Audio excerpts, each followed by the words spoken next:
Hey, this is Zack MacEwen. You're listening to Nasty Knuckles.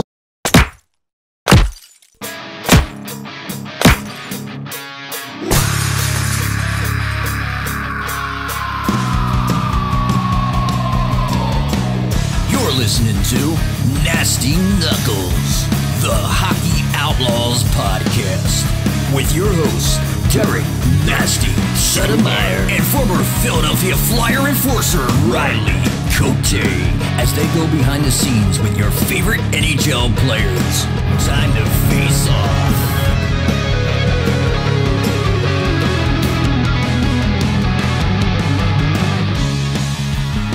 Welcome back. What is happening, Nasty?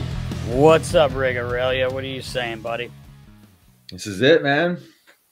Back from Jamaica, back playing with the boys. Oh, yeah, back playing with the boys like you only missed one game. Jeez. Let's not forget you missed every game this so far, except maybe the first.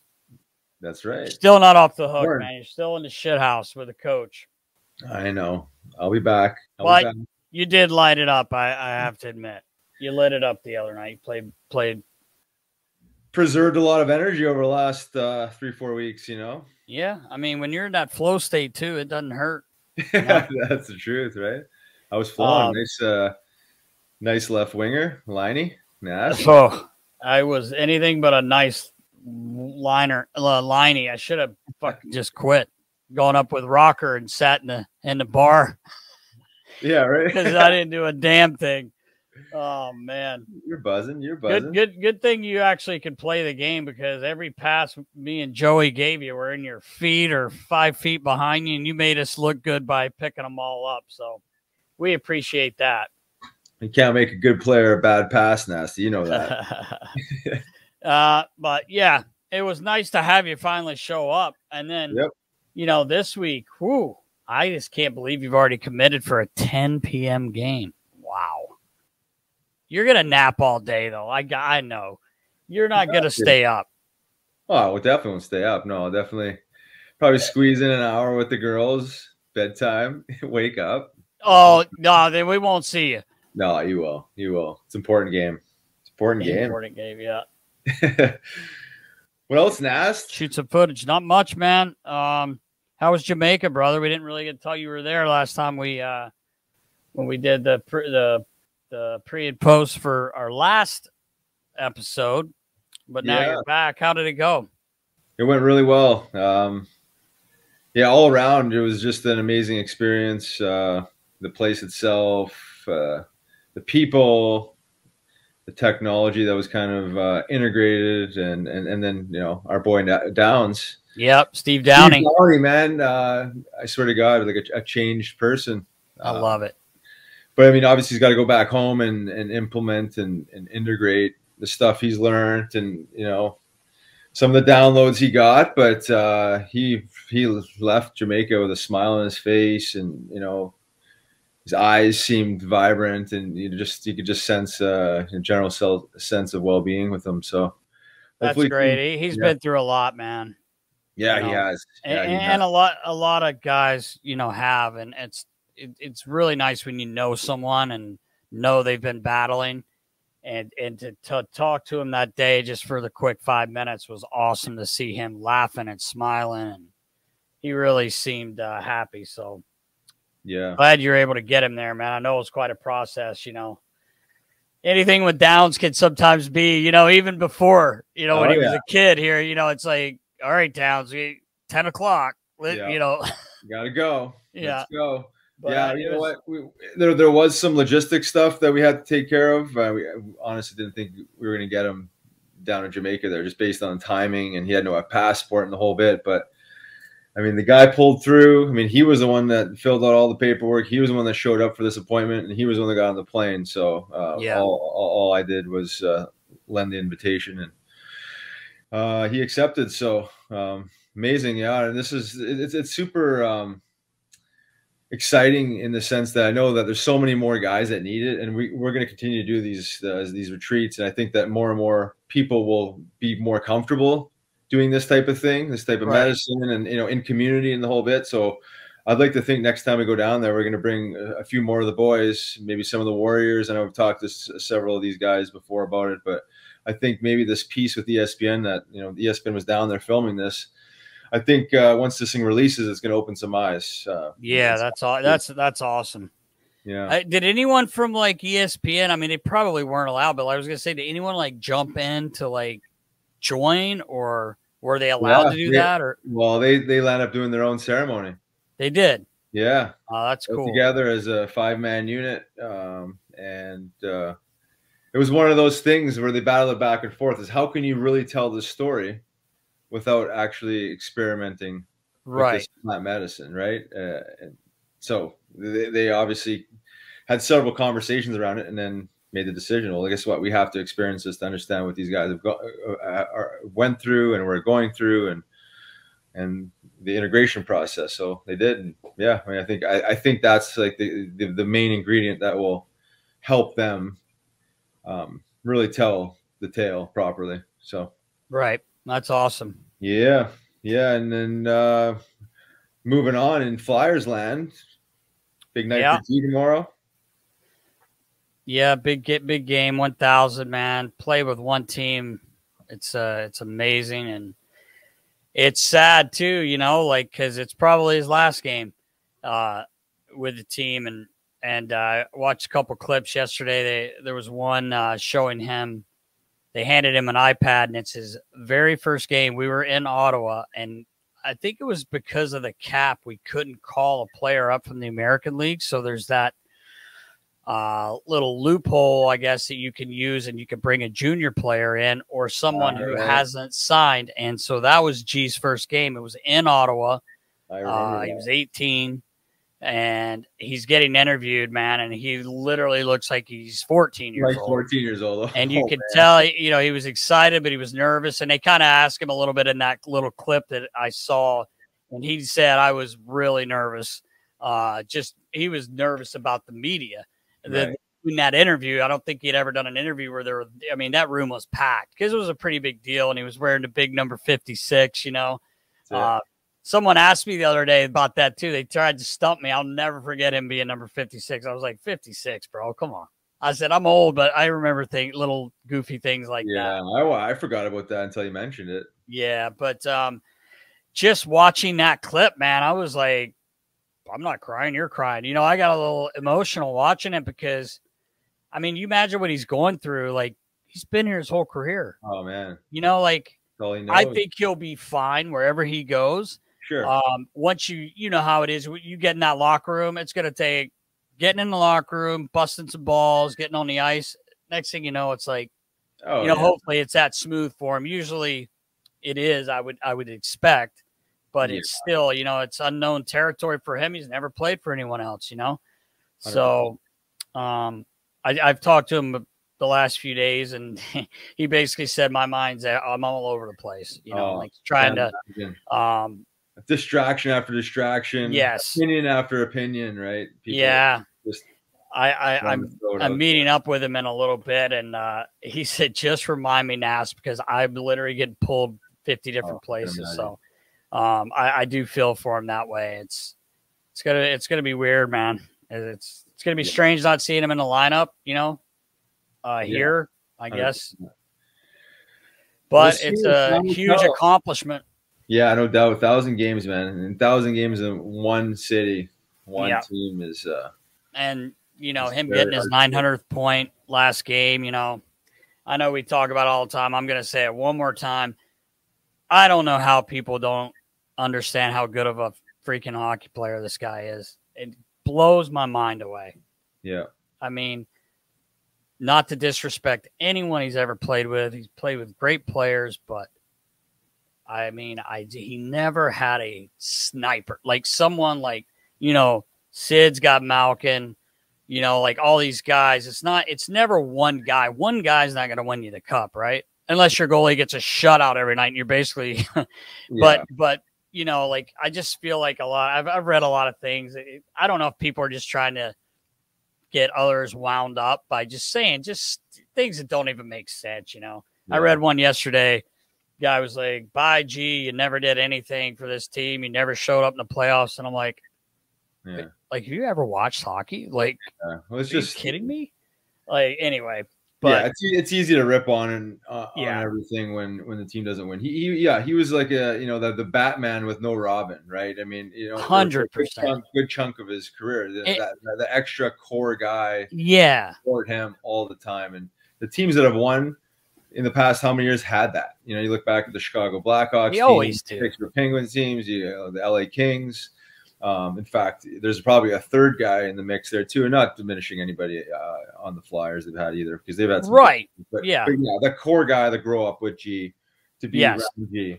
But here we are. He's you don't just find Claude Giroux. You're not just going to get a Claude Giroux again. Like, hopefully you do.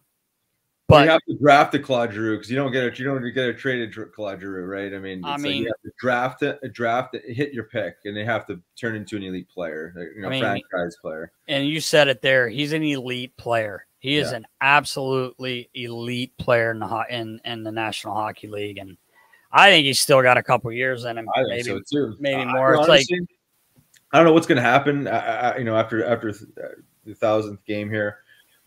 Probably gonna get traded, but going back to your point there, wherever he goes, there's a level of obviously discomfort. I think guys thrive. I think he's gotten maybe almost like, and I say this respectfully, but like you get too comfortable. Like maybe him going somewhere else could not just fire up a spark in his own career, which not that it needs it. He's still a high end producer, but go help a team win a Stanley Cup, because he's just like there's no pressure on him.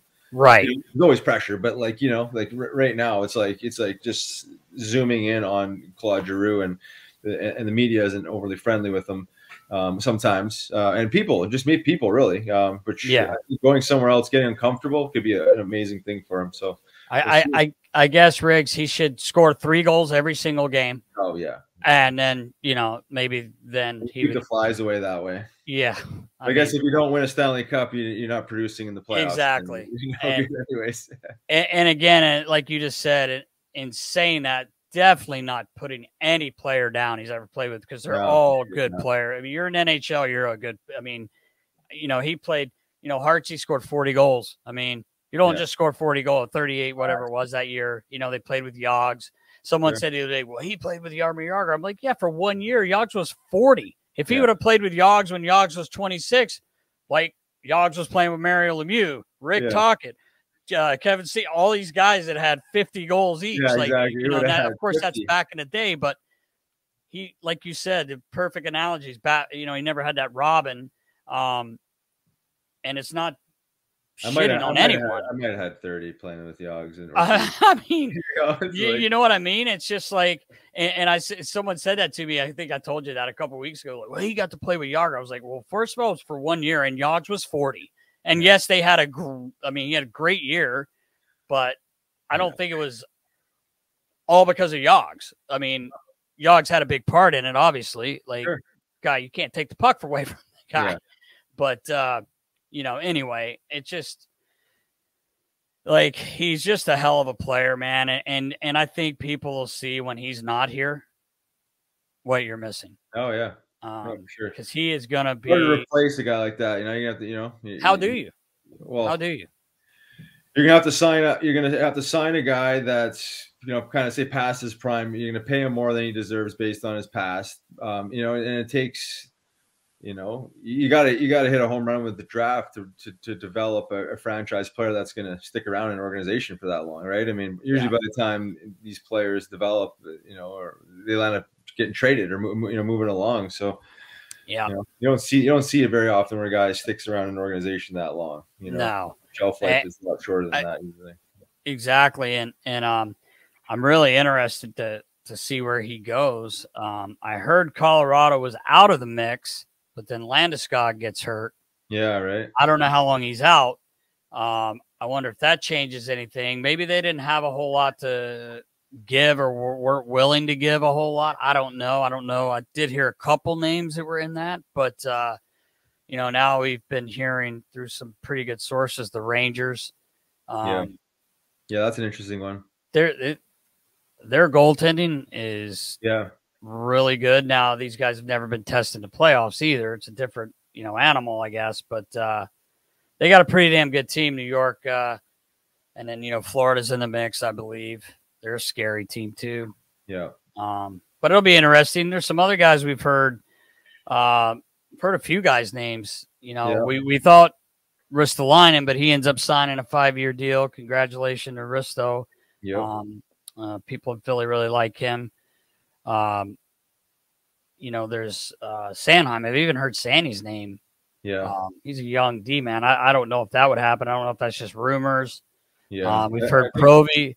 Like some weird stuff came out about Ivan, and we're pretty tight with him, and it kind of disturbed me a little bit, to be honest with you, or kind of a lot, because one, even if say a guy on a team's a cancer, you don't have players telling media that doesn't happen.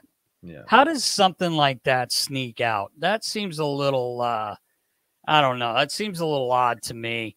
There may be a player, say when you were playing and you playing against someone, and you guys are having a beer, be like, oh, this guy's he's not the greatest guy, but you never go into media and say anything about a player.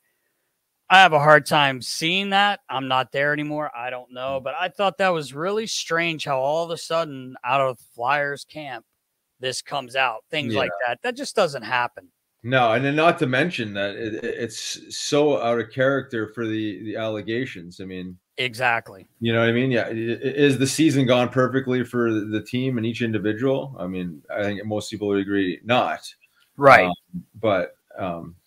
I just feel like it's so out of character for what's being said. Again, I don't know. Yeah, I don't know how this thing whatever leaked, but it's hurtful for a guy like that. I mean, one of the hardest workers that I've seen. Yeah. A passionate guy that cares. I mean, not saying that other guys in the locker room don't care, but I don't know. It's pretty disrespectful, and to not even have someone from the Flyers step up and say, I don't know where you're hearing this. To me, that would bother me as a player. Like someone get his back here. I mean, even if it was true, you still don't.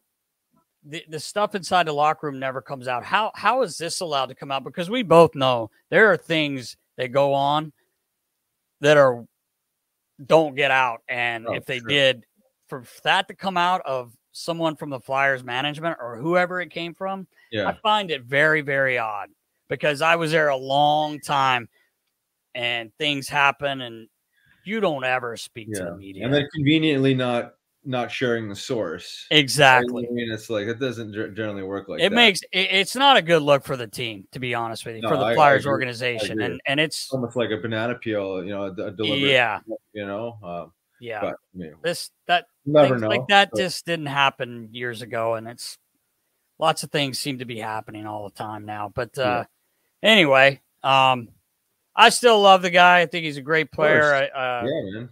I love everybody on the team. I love the team, but whatever, it is what it is. We don't know for sure. So, and then TK, Travis Konecny, I wouldn't trade this kid. I don't know, man. I think he's still young, and God, he skates. He shoots the puck. He's piss and vinegar. He's a guy. You trade him, he's going to go and win a Stanley Cup. 100%. He's got all this energy. He would redirect all this focus and energy to a new team with no pressure, fresh start. To me, you'd maximize what you get out of him just based on that alone. So. He's had an issue this year. He just some bad luck. He's getting chances. I remember some coaches we had there, like, guys would be like, hey, it's when you're not getting the chances is when you really start to worry. He's getting chances. He's third in scoring on the team. No one's at 100 points or anything, but he's an effective player. And I love, like you said, the piss and vinegar side of him, getting in there, kind of, I don't want to say being a rat, but just being disruptive and pissing people off. He's really good at that. And when he does that, he's way more effective. I remember actually a couple years ago, I think, when I was still there, AV was kind of getting on him.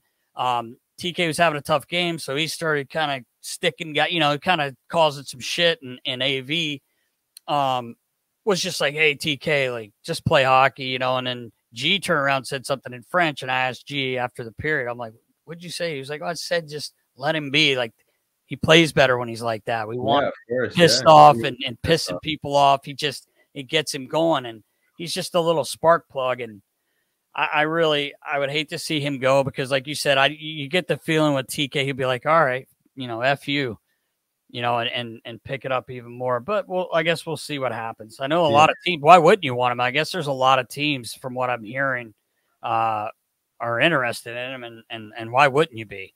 100%. And, and not to mention that he would obviously be playing a lesser role within a competitor, meaning that he would slot right into that perfect, like, third, fourth line guy, whatever depth you'd line up playing, probably third line. Obviously he can score. I mean, he can play, but he's not going to go to any team and be the number one guy, right? He's expected to be, so he can kind of just fit in, do his thing, really kind of optimize that role and really accept that role. Because I still feel like he goes through phases where he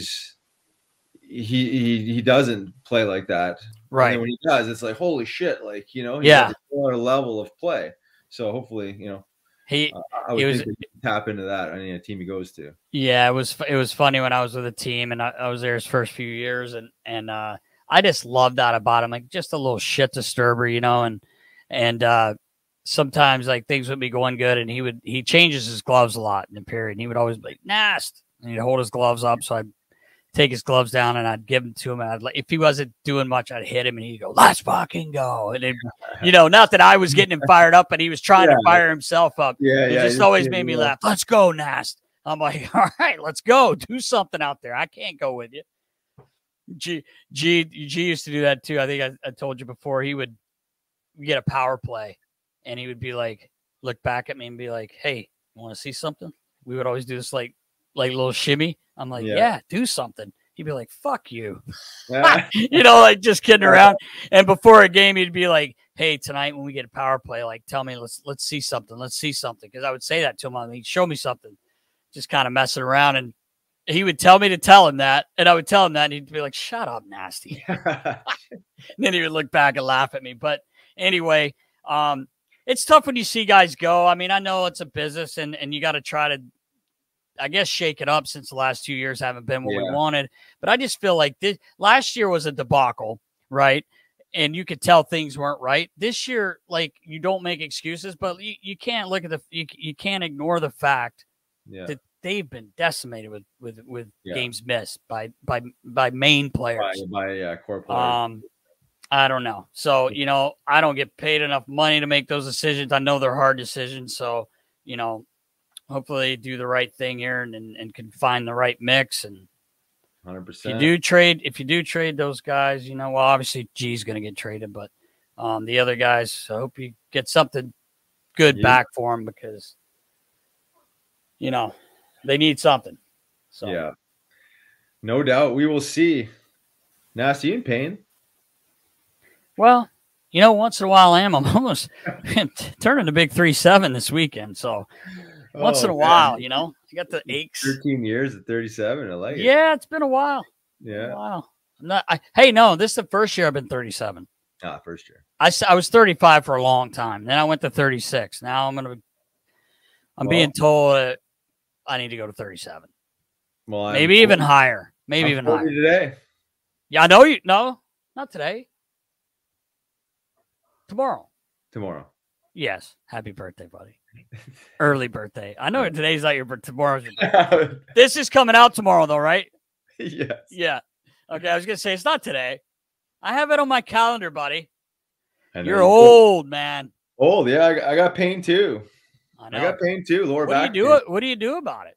Well, I got a few different solutions, but yeah. One is visiting our friends at Cureleaf. That's what I thought you were going to tell me. Yeah, of course. Generally the location in King of Prussia, but recently with you, been to Wayne. Yep. And they have all the pain management needs. Also anxiety, sleep. Yeah. Help with that too. So check out our friends at cureleaf.com. Medical marijuana dispensary in Pennsylvania. And awesome. Awesome guys, girls, all of them. Absolutely. And they are our presenting sponsor for episode 66, Nast, with your man. Never felt, well, I felt pretty tough with a couple other people, but I felt pretty tough with this one, sitting in between you two. Yeah. Big Zack MacEwen. Big Zack. Let's go. The nail gun. Welcome back. I'm Riley Cote. And I'm Derek Settlemyre, and this week we are so happy to have Philadelphia fan favorite, our favorite guy, number 17, Mr. Zack MacEwen. How are you, brother? Doing well, guys. Thanks for having me. Oh, man, thank you. We're so excited to have you, man. Yeah, appreciate you coming out. Yeah, it's awesome. Nice day off. Yeah, and much needed little day off here. Well deserved. You guys, 3 and 4 nights. It's a tough schedule, man. It's a lot of teams deal with it, but it's just things aren't going great sometimes. It's even harder, you know. But you guys are battling, and we appreciate your time, brother. Yeah, big time. Yeah, so just working backwards, talk about the season as a team and personally. I know it's obviously not the season that everyone expected going into the season after a pretty solid off season. But your thoughts on where you're at?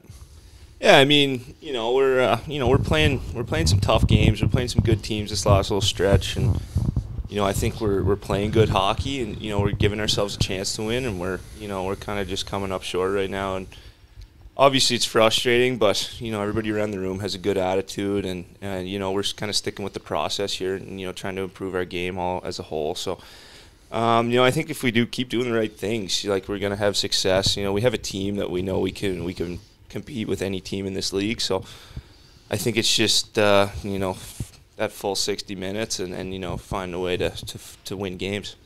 Yeah, it's like coming into the season. First of all, getting you was one of the best moves. I don't know why they put you on waivers. I actually saw a few games in preseason, and then we were able to pick you up. Chuck grabbed you there.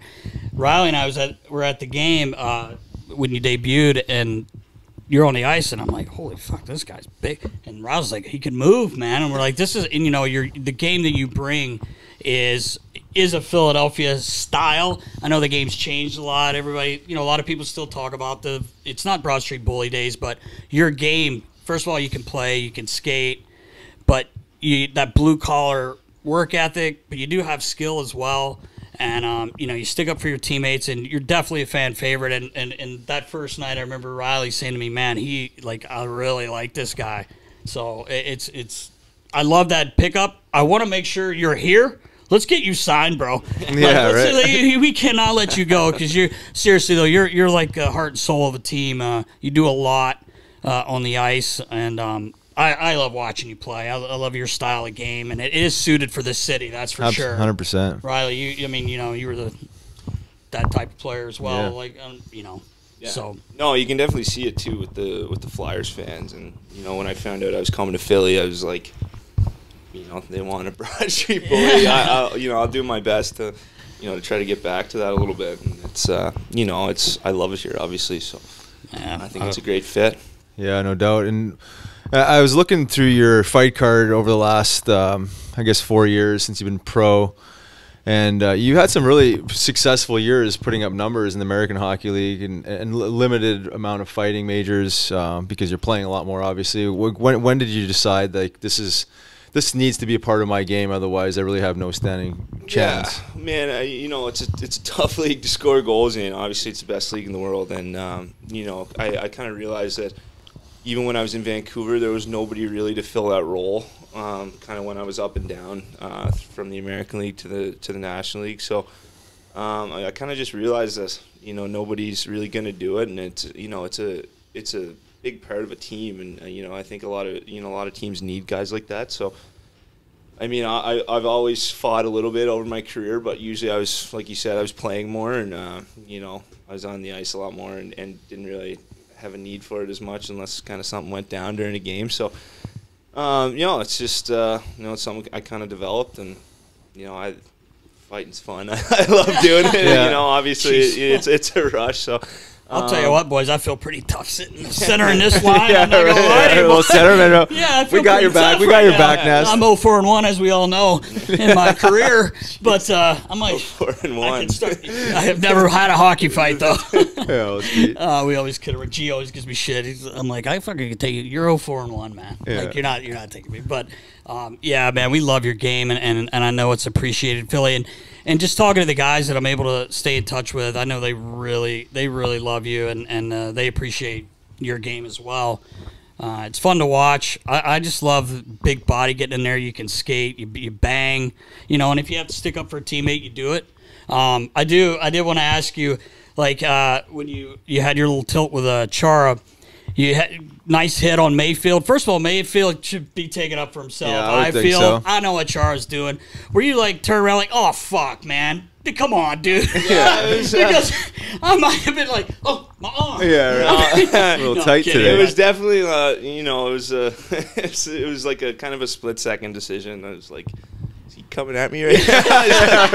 No, I don't like, see you. is this gonna happen? Yeah. I think it's gonna no. happen, and then it kind of, it Jeez. kind of just went from there. So that stuff happens in a game. Obviously, like it's a quick decision. It's either a yes or no, and after. Walked out on my own power, so that's a win when you're going up against Chara. I think Dude. so. He's a big dude, man. I mean, Yeah, and he could have got me a lot worse. Yeah. He's got so much respect, and I think he knows what he can do to guys. So sure. he kind of lets up, and it's like, appreciate that stuff. That's the respect part of of the fighting aspect. 100%. That was one of those where you really had no choice, like you made the hit. I mean, he's coming at you, and whether you win, lose, or draw, you get street credit by fighting a guy that size, and then with a fight card like his. So I mean, props to you. I mean, he's no joke, and I understand sometimes you land up tangling with guys you really don't want to, but you gotta take your licks, and it's the way it is, man. It's the way it is. You guys do it, man. It's amazing to me. But I think that's why players, you're a team favorite. Like I remember, at your wedding, the guy saying like, Rob's probably our best teammate that we had. In an era that's a lot scarier than what's going on nowadays too, which is a ton of more respect. Like guys fight there to punch through guys. It was it was a different animal, but. That being said, there's still a few guys floating around. I mean, you've tangled with a few of them. It doesn't diminish the importance of what you're doing now, or is it guys are less tough? It's just there's just more guys that fought, but certainly huge guys still floating around the league. Yeah, the guys used to make fun of me because me and Riley were really tight, and he's fighting guys he shouldn't be fighting, Rock and all these guys, and I'd be on the bench going, I'm ducking for him, and there are guys. Harry used to make fun of me. He's like, "Are you fighting?" Big Bricks. He's like, "What are you doing?" I'm like, "I don't know. I just worried. I'm just worried about it." But you guys do it, and it's amazing to me, and your teammates too. So I was going to ask you, being from Charlottetown, PEI, there's I think 36 NHL players come through, at least your neck of the woods there, and a few tough guys. Did any of those guys influence your decision to kind of be more of a physical player? Yeah, I mean, I grew up with Ross Johnson. He's on the Islanders. Yeah, sure. He's a real tough guy, and I'm training with him every summer. I think that's just kind of where you grow up, and even just the way of life on PEI. Like some of my buddies, and just people that have grown up there, like. There's a lot of bar fights. And sure. There's always something that goes down, like on the weekends or something like that, and it's honestly just kind of. I think it's just kind of how it happens there in PEI, but there's also been some tough players come through PEI or that have come out of PEI. So, I mean, I don't know if it just kind of happened naturally or it's just kind of influenced that way, but I mean, there's lots of tough customers to come out of the island. Yeah, that's interesting. Yeah, because we a couple of them we talked about earlier, like more of a scrappy dude, more of a chirper, like Steve Ott. Is he actually from Charlottetown or outside? Steve Ott? Yeah. I don't know if he's from Charlottetown. Okay, all right. I don't think was so. Off on that one then. And then Adam Mcquade? Yeah, Adam Mcquade. Yeah, he's from PEI. Okay. Yeah, he's really tough. Yeah, he's a tough guy. He's a great guy too. Really, really stand-up guy too. So. And then you got like the Gallant brothers. Yeah, I was 100%. Like Brad and Alex Gallant. Those guys, like, there's like 3 guys like I would never want to fight, and it was like those guys that are my buddies back home. It's like Ross and you know and Brad and Alex. So like those guys are, you know, they got a bit of a screw loose, I think. Yeah, right. Yeah, pound for pound, Brett specifically has got to be one of the toughest to play in the American Hockey League, and you know, geez, man, just packs a heavy punch, but. And loves getting hit in the loves face. It. Hey, just loves it. Still loves it. Yeah. It's incredible. Yeah. But yeah, I just want to throw that out there because I figured you maybe crossed paths with these guys or have been influenced by them. But some tough dudes for sure. Yeah, we heard we were talking about earlier that you actually shot up in height later in life. Or I mean, well, you're still a kid, but I mean, not a kid, but you can be my son. Yeah, right. We were just talking about that, but you were like 5'9", and how old were you when you like started to really shoot up? Yeah, so I was like 15, and I was like probably like 5'9", 5'10", and then literally in like a summer I went from like 5'10" to 6'2". Wow. So I was like, there's a chance. I can still make it. NBA boys. I'm not 5'9". Yeah, you're waiting for your drink your milk and eat your veggies. Yeah, you never know. No, I mean I kind of played more of a skill game like whenever I was younger, and you know I wasn't the greatest skater, so I kind of just relied on hands and a shot to play my game, and then you know I grew and I was a little awkward when I first grew too because I grew so fast, so I was like it took me a while to kind of figure out you know what I had to work with now. So once I kind of put it all together and you know I got the size and I started playing more of a physical game and using that skill that I had before really kind of helped me in junior move up and sign with Vancouver. You had great numbers. Yeah, your last year junior for sure. I saw that. It's fucking really good numbers. Would you say that might be a reason why you were never drafted, size, or just like kind of working through the awkwardness of the growth spurt? Yeah, I would say like I was looked over in the Q draft too. Like I played junior A my first 2 years of junior, and you know no real like plan or really like knew what was going to happen. I was kind of just going with the flow of what was in front of me and like playing on that junior A team, and then I got called up to Moncton after having a good year when I was 18, and then I played there for playoffs and then played there my 19-year-old year, and then got traded to Gatineau. Gatineau was kind of when I had no real leash. I was able to play my game, and you know the coach liked me, and you know I had some good confidence and was playing well. So it's kind of how it all worked out. 31 snipes that year, I believe, right? That's not bad. Sitting in Ovi's spot in the power play. Ripping one there you go. One tease, just touching the bat. Rip 3 over the net, and maybe one goes in.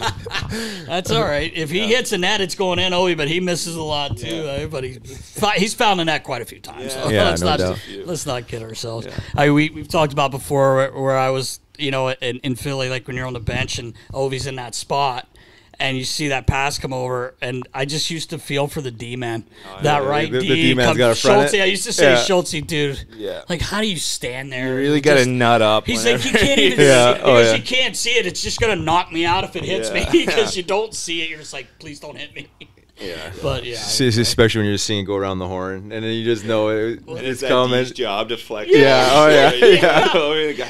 Well, everybody's like, you know, I remember Melberry being on there like, I can't understand why they can't stop this guy. Well, you got TJ Oshie in the slot, so if you leave him wide open, he's going to probably bury it from 15 feet away. Or, you know, they have floating around. And Carlson, too. Yeah, right. There, like shooting the 1T. So. Pick your poison. Yeah, exactly. But he certainly can't shoot the biscuit. Not quite as good as you, Big Z.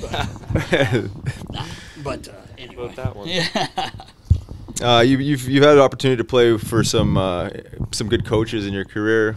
Actually, a couple of guys I played with or I had coached me back in the day in the American League. Trent Cull. Oh yeah, I love. He was Cully. A tough dude, man.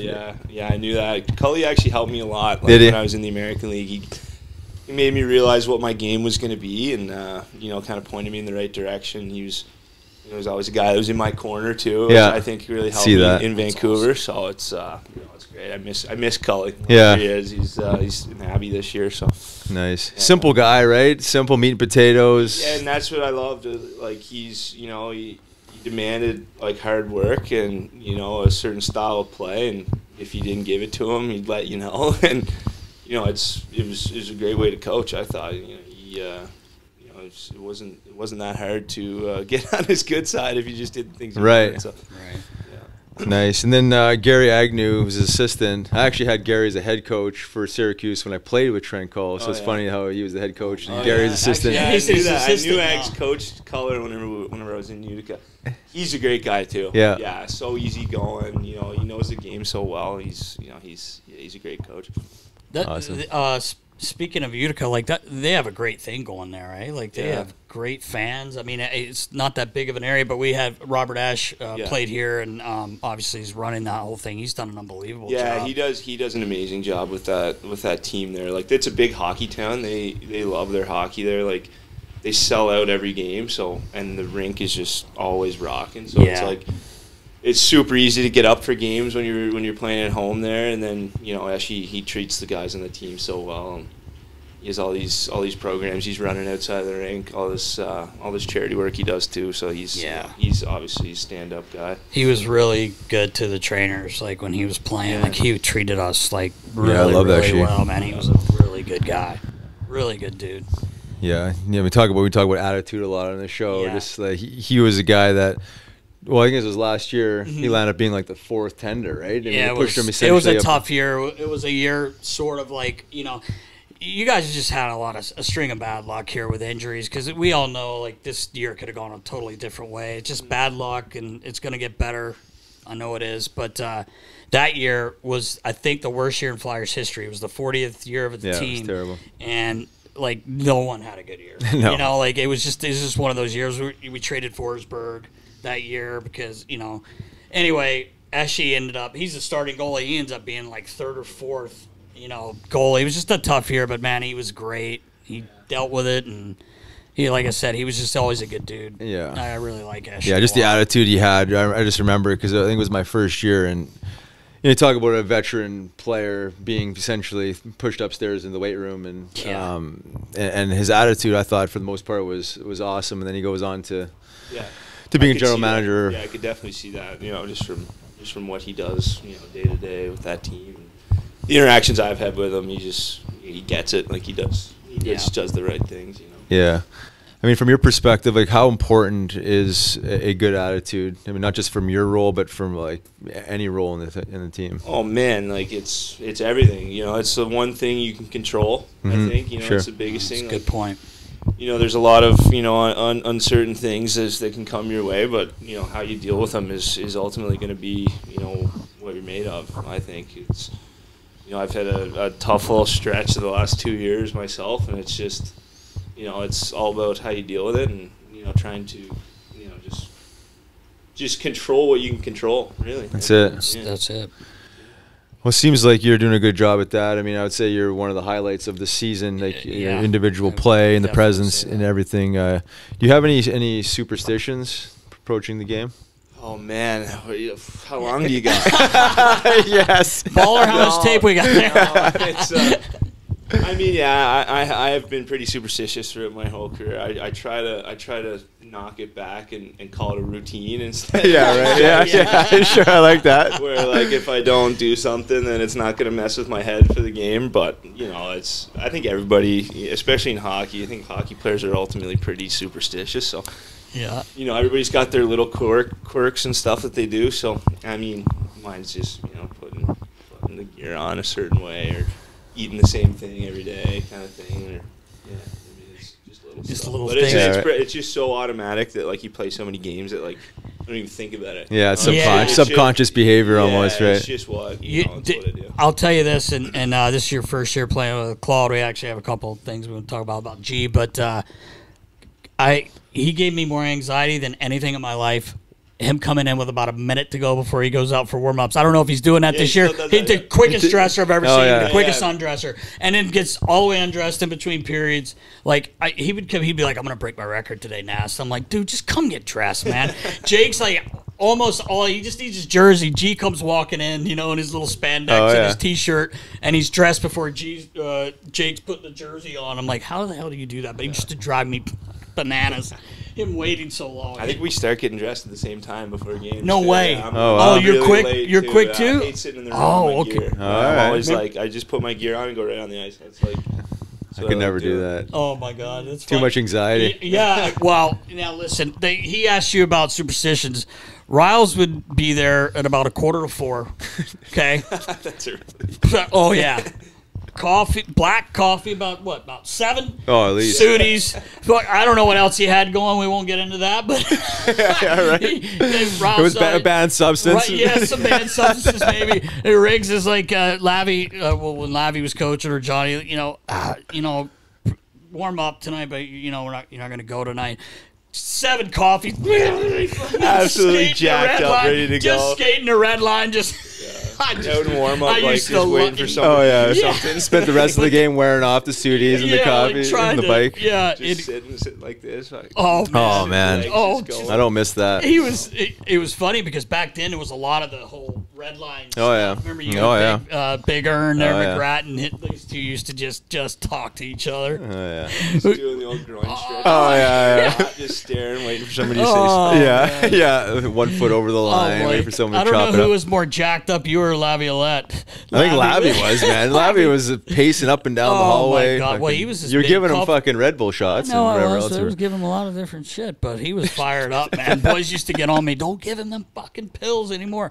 They were legal. They weren't illegal. Yeah, they were just. Poor Lavi's pulling his hair out. He's fucking sweating before the game. Yeah, I know he is. I don't know how he still got his sound. He's still holding on to that hair. Oh man, but yeah, Riggs used to have a routine. He loved the soccer. He loved the soccer. Yeah. I was going to ask you, like, going into games that you anticipate you may fight. Like, what's your mindset like? I know it's different than like in the past where there's like 2 or 3 heavyweights you got to worry about every night. But like, what's your mindset going into the games? Yeah, no, 100%. There's definitely games when there's a possibility, a good chance you're going to fight. Obviously, it can get to you. I think a little bit. Like you can't not think about it, but.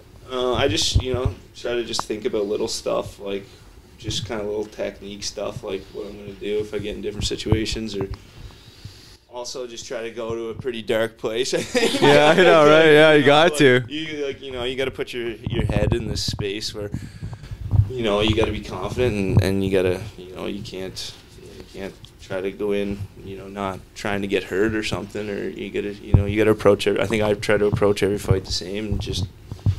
And then once it happens and the gloves are off and you're looking at the other guy, that's the best part to be in, right? It's completely way less than what you've been thinking about all day before a fight. Like it's just your body just kind of takes over. And the guy just kind of black out, and it's just So I'm pretty sure I would say everybody kind of deals with it differently. But there's nothing better, and you've had a couple of these, or more than a couple, but after a place is going nuts. Oh, Dude, I used to get so hype on the bench. Get it all. Calm down now. The fans are going nuts. You can't do it every time because it gets old. Yeah. Like, you don't want to overdo it, but that first one is it's absolutely electric in the You get the old GIF clip in social media within like 15 minutes of it happening. But I'm telling you, man, it does so much for your team, man. I'm telling you, it's God, man, it's one of my favorite things, and about being with the team and all that stuff. It's just, it gets everyone. Oh yeah, it does 100%. For sure.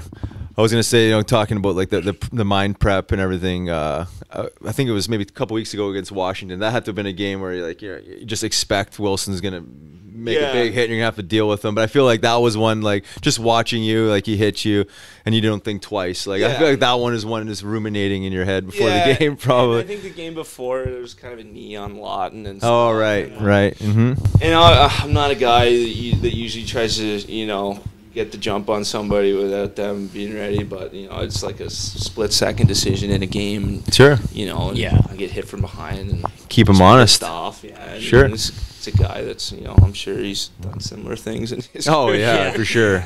But the boys were really fired up after that one. That was a fun one, and we played well. Got to win that game. Yeah. That was a good game. I saw this the other day. I was watching your game in Carolina. I didn't realize this. You've had almost like 16 games, baller. You're the stat guy. 16 games lost by 1 goal. Yeah, it's up there. That's that's a break here or there, man. And nobody wants to make excuses, but it really, you guys are playing hard. You're in the games. Yeah. Just bad breaks. I've never seen some of the, like you said, you don't want to make excuses, but like I've never seen some of the puck luck that true, we just man. don't get. It's and unbelievable. Just little stuff like that can make or break a game, and obviously some of it's avoidable, but there's some times when it's just like holy. I know, and I feel for you guys because I've been there where we had some tough years, and this one's just like I said before. Again, not making excuses, but you can't not look at the injury situation and players you guys have had out for. So it's actually nice to see Hazy back. He looks a little better. He's skating better. Mm-hmm. Talked to him a couple times. He is feeling better, which is great. And he's but it just sucks when you have all these injuries and it screws. It really did screw the season up. Yeah. I mean, going into the year, we're doing we're like talking about what's going. We're so jacked about the year, and then things didn't work out with AV, and no one really expected that, I don't think, because he signed you for 5 years, but it just didn't seem to work. I was going to ask you, like, not to say did you like AV, but like do you guys like seem to respond a little bit better to Yossi? Is it a different game plan? I think we've asked a couple guys that, but yeah, I mean, I think there's definitely a lot of changes. When Yossi took over, I think he just wanted to get back to kind of the a simpler, more structured game kind of thing.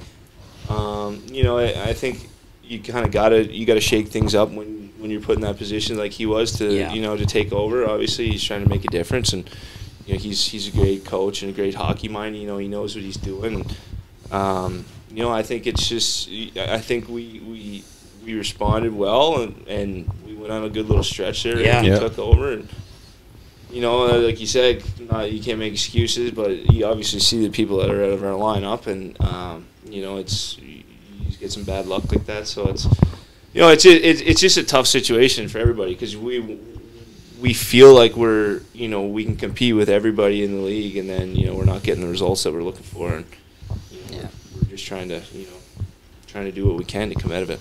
Stick together. Yeah, you got to stick together. That's the biggest thing. That's all you can do. Talk about Claude Giroux as a leader and teammate. Oh man, I could talk about him forever. He's an unbelievable guy. Yeah. Even from like the first little bit when I got here, I didn't really know what to expect, and right away he made me feel welcome. He's not in your face with how good he is. Obviously, he's like one of the best flyers ever, absolute legend in the league. He just hit 900 points there last night. I feel honored to and lucky to be able to play with him for a little bit. He's just a good leader. Like he leads the way you'd want a captain to lead you. Like he doesn't he's not like on guys, but like he's like follow me kind of thing. Like the way he plays, and he works his nuts off every game. He does, man. And he's such a good player. So. It's a really good guy to to follow, I think. 100%. Yeah, he's one of the most competitive people I've ever been around. With about anything. Yeah. Exactly. Yeah, Arm wrestling. Yeah. Playing horse or like in the basketball hoop. Yep. Yeah, right. Oh, yeah. I'm taking you on my team next time, Big Zach, too, by the way. Yeah, exactly. We had Joel was here a few weeks ago, and we were talking a little bit about hoops. Him and Frosty love basketball. Yeah. And we were playing they probably shouldn't have been playing. It was before they went to the bubble, but we had some pickup hoops going on, and you would have been good out there, man. I got no jumper. I can get rebounds. That's all right. Big Zamula was out there with us. He was actually surprisingly good. I think I said that, but anyway, you could be on my team. Yeah. Get it down inside. Yeah. Dunk on you. That's easy. That's easy. You've done that before. Just going back to G there, ultra competitive guy. How about his practice habits? Same day in and day out. Yeah, he's interesting. He's there. He's like always trying to improve his game. It seems, and he's not a guy that's messing around or looking like he just does things the right way. Yeah, I think like he's always there at the same time. He's always he's trying his hardest. He's playing guys hard. Like he's like anything you want to go talk to him about. Like I was talking to him about puck protection this year. Like he just gives you little things to think about, and his experience. Obviously, he's been through it for so long. So, I mean, he's just a great guy to learn from. Yeah, and a good guy to kind of emulate after as well. Yeah, no, for sure. I had a chance to play with G, and he was. I mean, how old was he? 20 years old, and I mean, I saw the competitive nature in this guy. And then we've had a couple guys on that have talked about his. Well, not just his practice habits, but how he competes and how pissed off he gets in practice, whether it's one-on-one stuff. I love trying to get him fired up in practice. It's like one of my favorite things to do is just get on him. And he gets the look in his eye. See how pissed off he gets. It's like, this guy might slash me. Yeah. It's like, I love it, though. Yeah. He's like that. Like, it's just... It's a good energy to be around. Yeah, he brings out the competitive nature of everyone. And then building off of that... just to want to talk about like your mindset towards training. I know we're in the middle of the season, so a little bit different, time and place for actually getting stronger and better hockey player that way. But your approach to training as a hockey player and then as a fighter in the off seasons. Yeah. No, so I train on PEI every summer. Actually just switched gyms this year.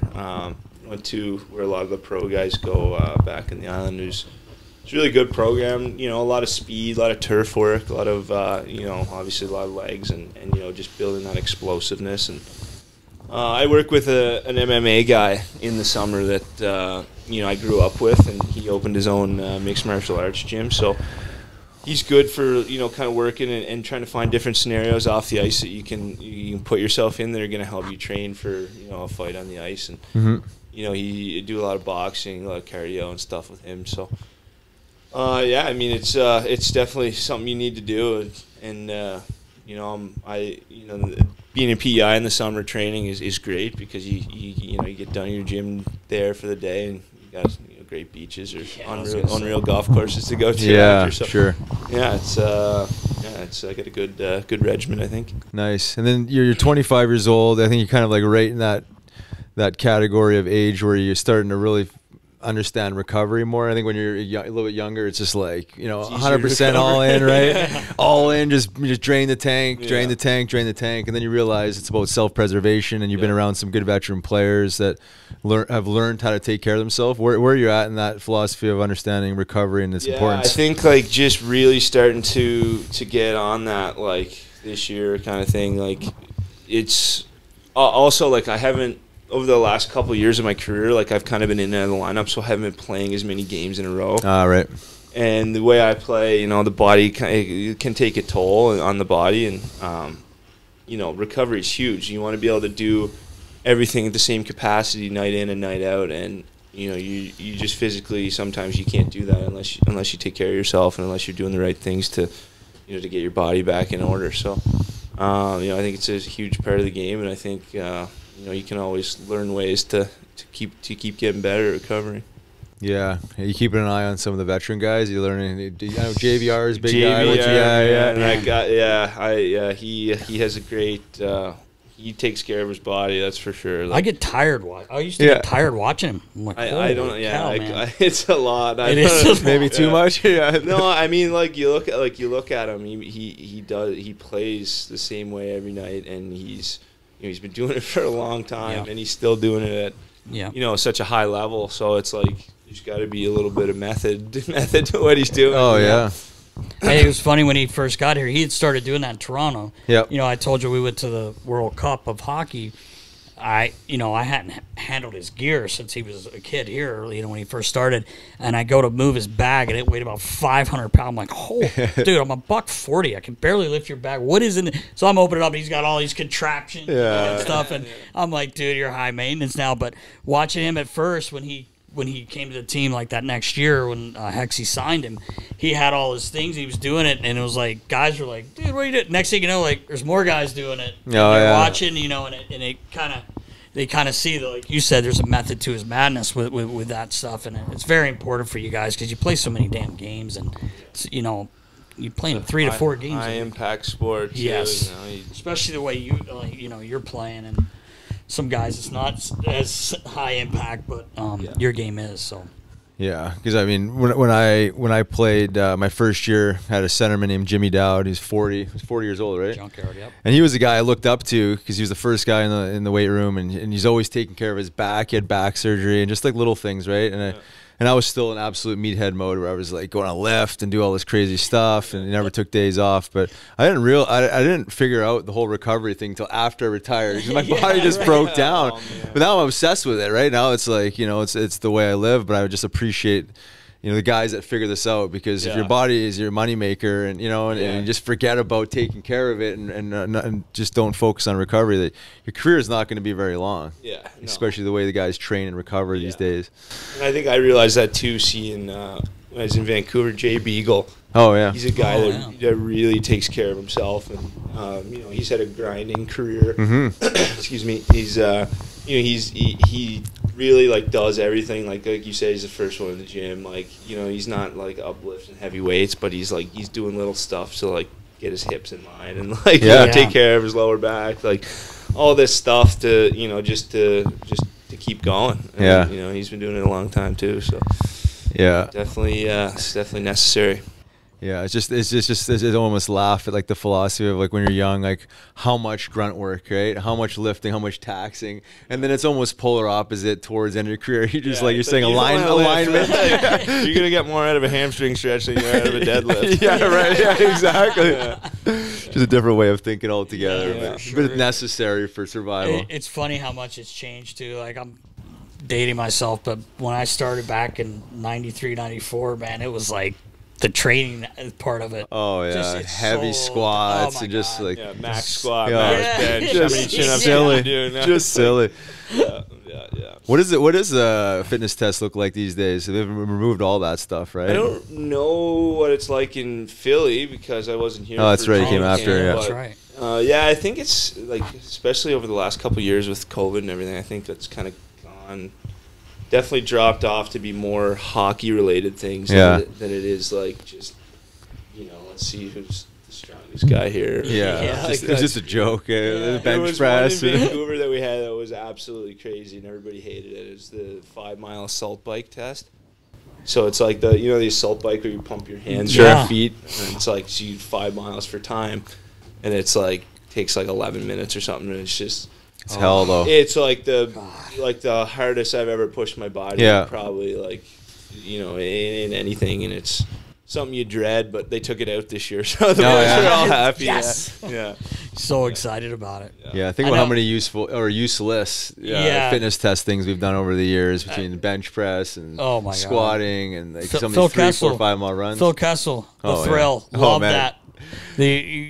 JVR can tell you, but a few guys I know played with Phil. We talk about Phil a lot because he's a great guy. Just had a kid. Yeah. Congrats. Thrill. Congrats. But they're like, he's like, I'm not doing these tests. This is stupid. It had nothing to do with the game. And he walks in there, he out squats every guy in there, and then throws up the bench like. That's all he's been doing, and he's like, "I'm done." He leaves. He's the best. He's got the best score out of all the players.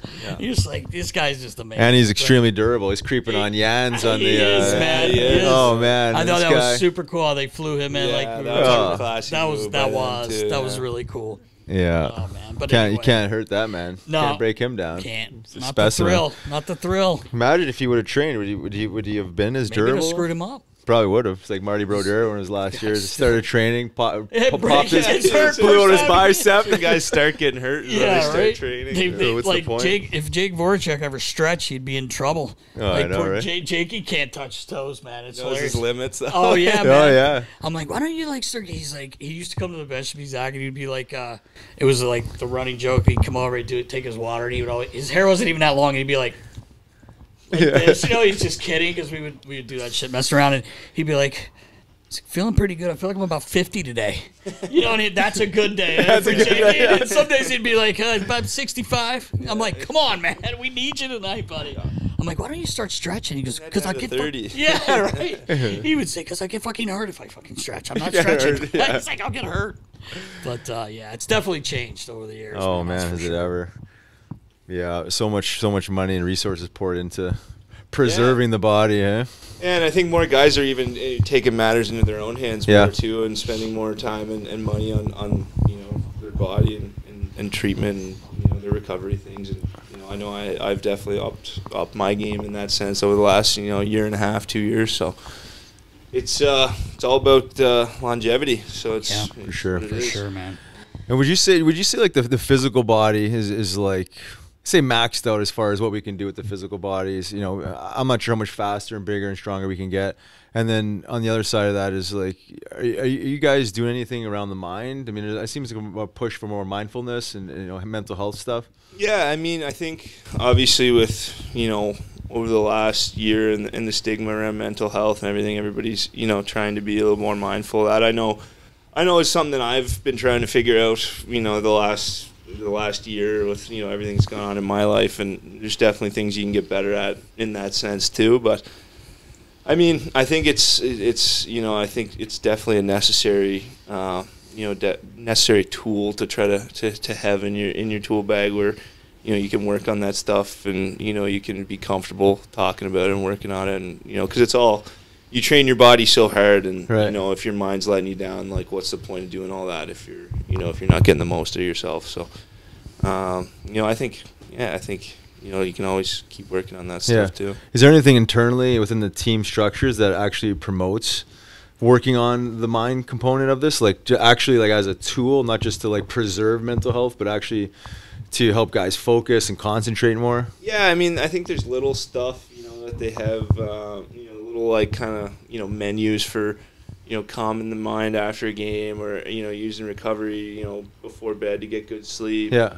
Like stuff like that. That's always that you have available that you can use. And they got the sports psych guy there that is always around talking to guys and trying to pick your brain. So I mean, I think the tools are there, and it's just it's on guys to try to use them. Yeah. The thing I was gonna say is, like, you guys, like, I know even me, just being a pigeon equipment guy, I couldn't just come home and go to bed because I was working, wound up for the game. For you guys, it's extra hard because you, especially the game you play, and all the guys, like, it's a tough thing to just, okay, I'm gonna go to sleep. Like, you gotta.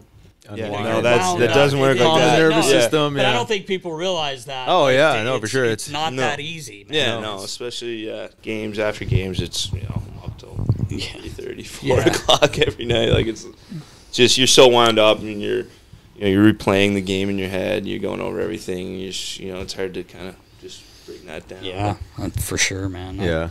And even teaching that level of like focus. I remember I was coaching the Phantoms for a bunch of years and worked with Terry Murray, and I remember Murph always being like, "Focus, focus," and he would yell, "Focus." And I'm like, well, it's like you're yelling at the guys to focus, but we don't ever practice anything how to focus besides just like standard practice. But I think just like, he's a little more old school. I think there's been tools in place to kind of help guys, lessen distractions and focus. Especially in practice when you guys are looking around and not ready and not ready and stuff like that. But I see that a lot with Elvis and his boys. They're 7. Focus. Yeah, right. Looking around, chopping each other up in the line. It's their time to go. They're not ready. Twerking. That's my son. He's got issues. He is not happy today missing you, by the way. He actually asked me if he could stay home from school. Should have let him, dude. Dude, we read it. How many times we read it? Take a mental health day. I know, right? Exactly. He needs it, and we all know. You guys know that he needs it. This kid. But anyway, that's funny. Who's your favorite player growing up? Oh, it was always Crosby because he was from the Maritimes. Oh, right, sure. Yep. Yeah. I always loved Crosby. I loved Datsuk too. I love watching Datsuk. God, he was, so good, not bad, hey? Not bad. Not a bad player. I like it. Yeah, he's decent minutes. Yeah, I mean, there's and even to me now, like getting into the league where I was not necessarily supposed to play in the NHL was kind of an unpredictable route, but playing against these guys now, and like, it's still crazy to me. Like, every game, like, I'm like lining up at a face-off. Man, it's awesome. Like, every day, you come to the rink and you get to play hockey, and you're playing against these absolute legends and playing with them on your team. There's nothing better. It's I feel very lucky, and I love it every day. So that's awesome. I've said before, like, I didn't play, but I never took it for granted. Like, it's the best league. I think it's the best sport. But it's great that you said that. It's like, wow. Like, Jan said it in his speech there when he broke the Ironman. He's like, every day you got an NHL logo on your jersey is a good day. Yeah, that's the truth. It's true, man. It totally is. Totally. Yeah, you take awesome it for granted. Say that. You know, it's funny. Crosby's your guy growing up. Like, you forget how young you are. You know what I mean? I'm like Crosby. I'm like Crosby. Like, I feel like I'm like 10 years old whenever he's like getting into the league. Yeah. You know, that's like, incredible. Yeah. So it's. Yeah, I mean, what a player, eh? Oh my God, great guy too. Yeah, what a character. Yeah, that's even more important than the player. Great guy. And then your contract situation going into this offseason, obviously you're playing for a re-up. You know, you're working obviously for the team, but let's get this done. Yeah, let's get this done. Yeah, no, I mean, obviously I'd love to stay in Philly. It's, you know, I think it's just a great fit for me. I love it. Love the fans here. Love the city.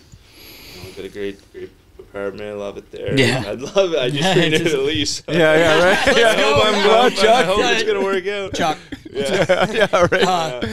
Yeah, right. That's awesome, man. And I swear, like you just fit in here. Like you would fit in on any team, obviously, but it's just, man, your game is a Flyers game, 100%. And you know, unfortunately, with the year the way it's been, you haven't got the best of the fans, because when it's going well, and especially getting the playoffs, dude, that building rocks. It does rock. Yeah, it is so much fun, and it's going to be coming soon. 100%. And were you aware of the Flyers culture coming in here, Broad Street Bullies and the whole bit? Oh, of course. I mean, you know, I knew that they've kind of gotten away from that over the last couple of years, and that, you know, I think that was one of the biggest things I realized on my way here was that, you know, they're kind of, you know, the fans are looking for a player like that, and you know, I have the tools, and you know, I'm more than willing to do it. Yeah. And, you know, I love it. I feel, you know, what I put into it, I get back, and you know, in love and support from the fans, and you know, respect from the guys on my team, and you know, there's such a good group of guys in the room there too, which makes it even that much easier and more fun to do every day. You know, it's great. Love it. Because we talked about a couple of years ago, we needed a little bit more like grit and just a throwback player, right? You know, like just some energy. You know, like, you know, even if you don't fight, like just the way you play, the hitting, like you just play hard. And I loved we talked about this. I was so happy Yossi threw you in the power play too. Get your big body in front, man. It's fucking awesome. We talked about it for a while. Yeah, right? we actually. You might want to thank us, because we actually did talk about it on the show. We're like, the way you're playing, you deserve more minutes, and power play's not really exactly clicking.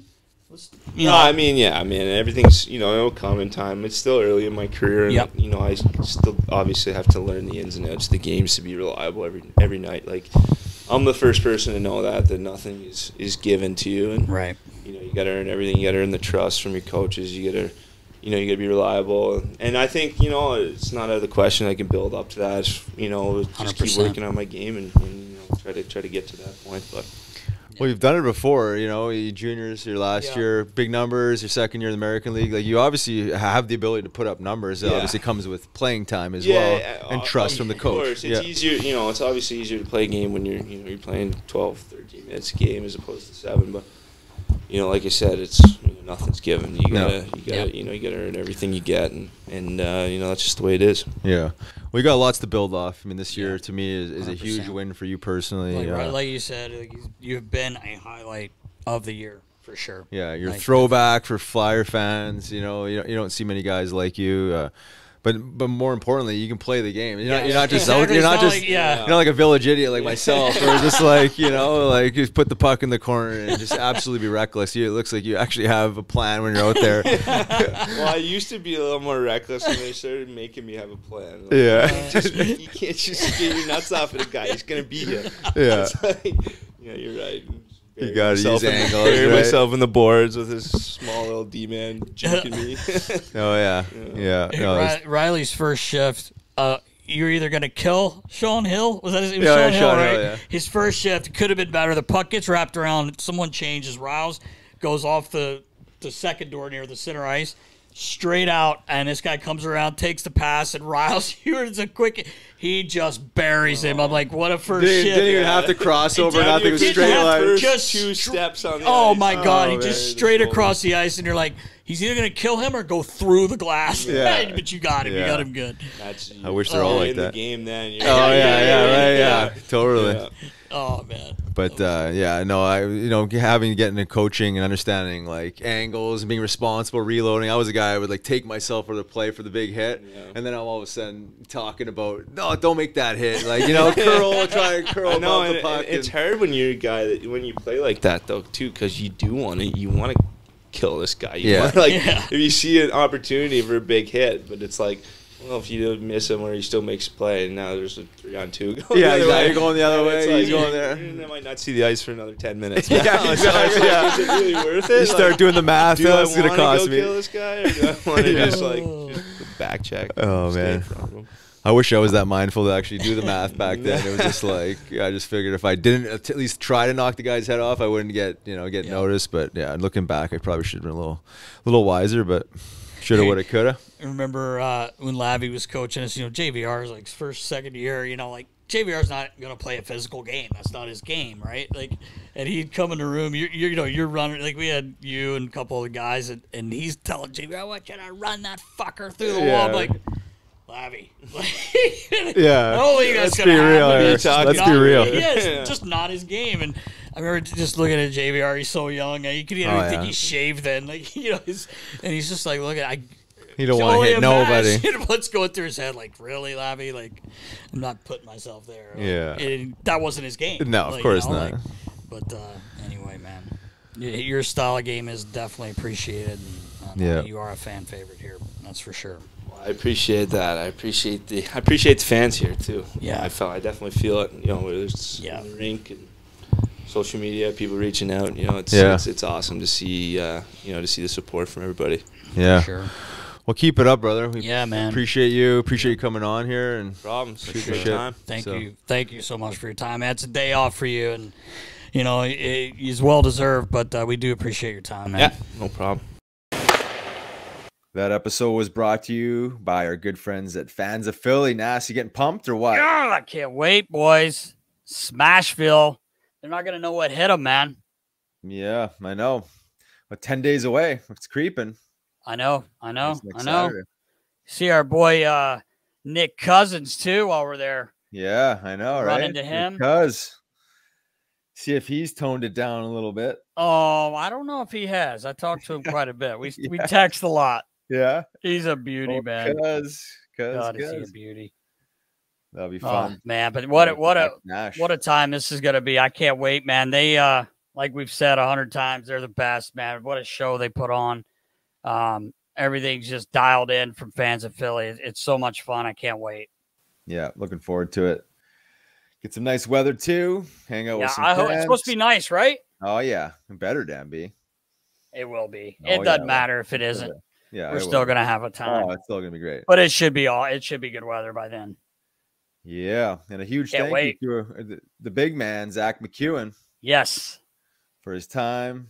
Yeah, man. Off day off. Just played 3 and 4. Yeah, body's probably feeling it. Way he bangs around out there. Sure, great guy, man. Yeah. I really liked a lot of his answers. Yeah, like just how he feels about the game and his role, and some guys will tell you, like I was kind of talking to you about this, like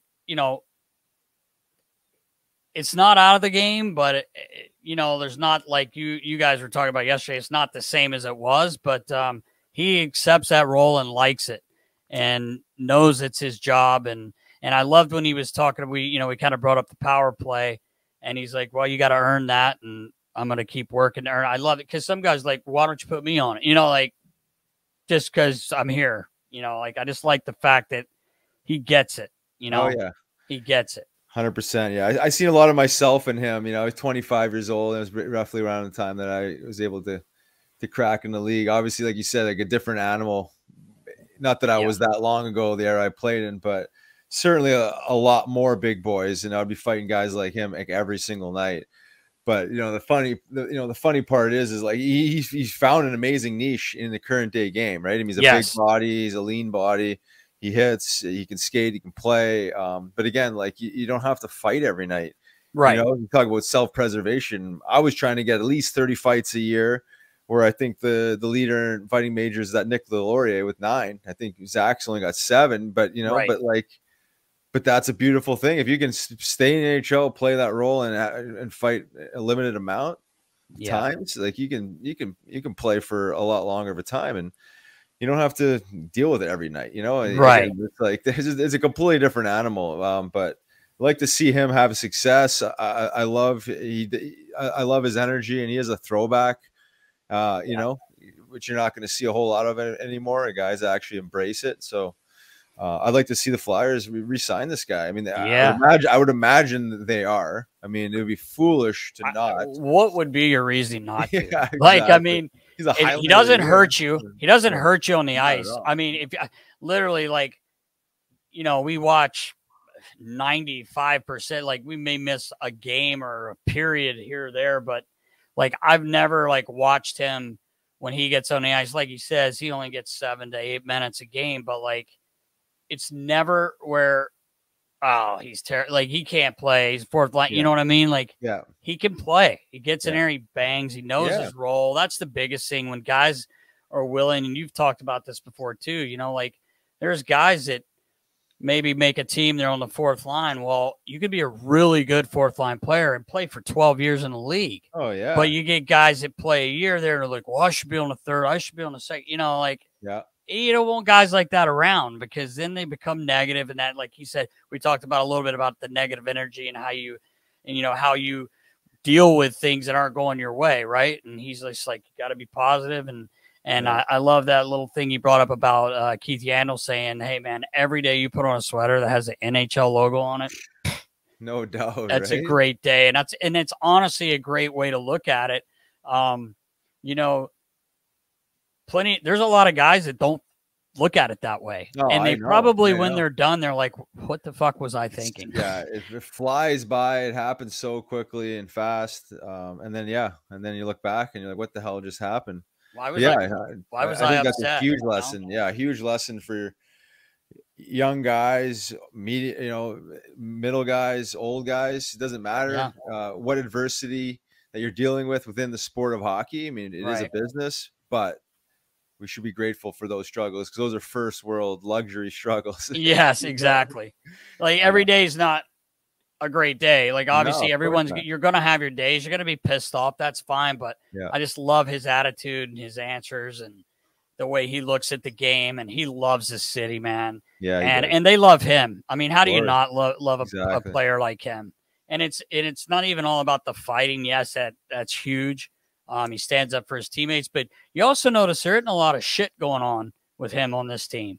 Yeah. You know, I mean, as far as other teams with a guy, like, there were times where, a few years ago we're playing games and we had Simmer, but like, Simmer is also a 30-goal scorer, but he was not going to let someone get pushed around. But say he's not in the lineup, guys are running around like crazy. Well, who's going to do anything? And I think that respect that he's getting now, as he's just over 100 games in the league, but this year has been a full season. Yeah. And he tackles the guys that he has to tackle when he needs to, and you gain respect, like you were saying. You get everyone's respect. So probably not going to have those guys taking as many runs, unless it's one of those rats that are never going to drop the gloves. But he's very important. That role is very important still, my opinion. And I think more people are kind of coming around to that now. Yeah. Even when we had Joel on, I know we've said this a couple times, but he loves that. I mean, he thinks it's an art, and he thinks it's one of the most important things you can have on your team. And Zach's a perfect guy.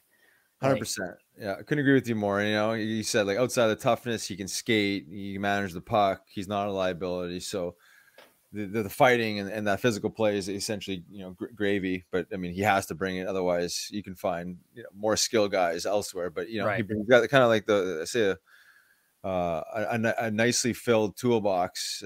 Again, he's got the size and the want, and actually embraces the role. Good team guy.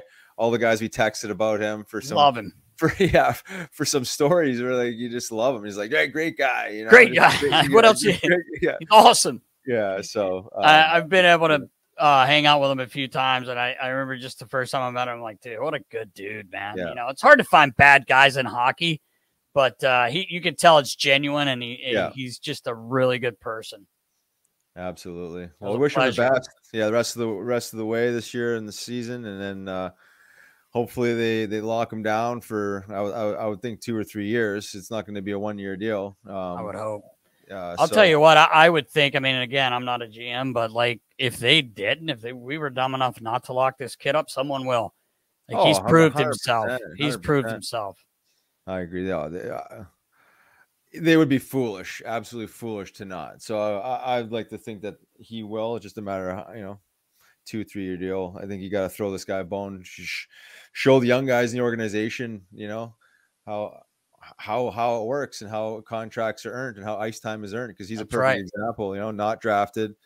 Kind of had a later blooming in his hockey career, and here's a guy that, to me, if he continues to develop, I could see him being a third line guy at some point. Yeah. Because he has shown to put up numbers in the American League, talked about, and so I mean it's just a matter of getting some extra minutes to be able to produce a little bit more. But I think he's fine wherever he is, and I think for now in his re-up, they're not re-upping him for being a third line position.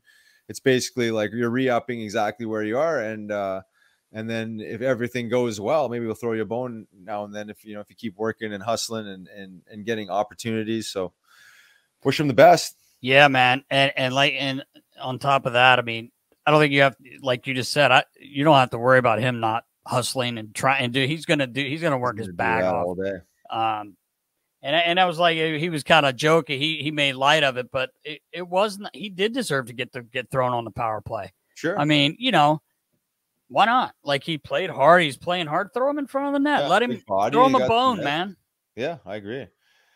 So, he is a big dude. If I'm a goalie, I know I think trying to look around this guy, but yeah, I know there's a lot more that goes into it. But it's nice to see guys like that, and you hope that we do get him signed here because, like you said, he's just all the boys love him. He loves it here.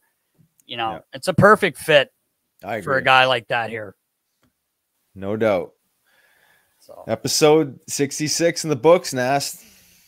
That's it, buddy. Until next week, stay tuned for episode 67. Until then, 67. Stay safe, knuckleheads. See you, knuckleheads.